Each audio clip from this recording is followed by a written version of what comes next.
potentially hazardous weather situation.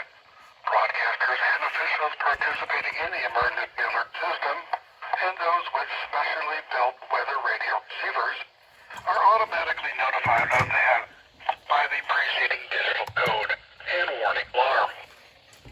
Tests with the digital code and warning alarm are normally conducted by the National Weather Service every Wednesday between 11 and noon.